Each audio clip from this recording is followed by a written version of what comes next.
તો ભાઈઓ મારે ગાળ નહોતી દેવી પણ મેં આવો વિડીયો જોયો એટલે મારે ગાળ દેવી પડી છે.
તો લોડા તો આવું ખરાબ કામ કરીને કોકની બેન દીકરીની ઇજ્જત કેમ કાઢે છે ભોસડી ના?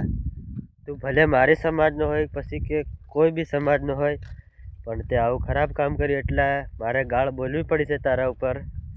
તો ખોટું ન લગાડતો લોડા. અને ખાસ એક વાત જણાવી દઉં કે આપણા કદમસિંહભાઈ ગણાવા, એને તો તમે બધા ઓળખતા હશો. એ ભાઈ સમાજ માટે સારું કામ કરતા હતા પણ પછી એમનામાં કંઈ ખાસિયત રહી નથી. એ સમાજને ખરાબ બોલવા લાગી ગયો અને ખરાબ બોલે પણ છે.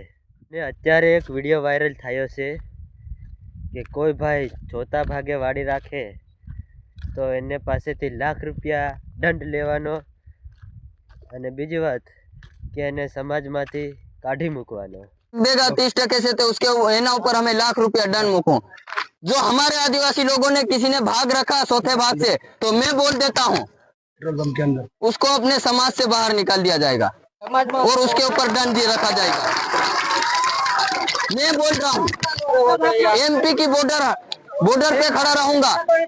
हर साल हर वर्ष के अंतिम में यहाँ लोग आते हैं। 100% में से 30% लोग वापस एमपी नहीं जाते हैं। આ કામ ખરાબ છે. કોઈ ભાઈને સમાજમાંથી ન કઢાય યાર, કેમ કે એનું મૂળ વર્તન છે, એમાંથી તમે કેવી રીતના કાઢી શકશો? એમાં કોઈ બાપનું પણ હક નથી. જય જોહાર. બસ આટલો જ વિડીયો અહીંયા પૂરો કરીએ છીએ. સારો લાગે તો શેર સપોર્ટ.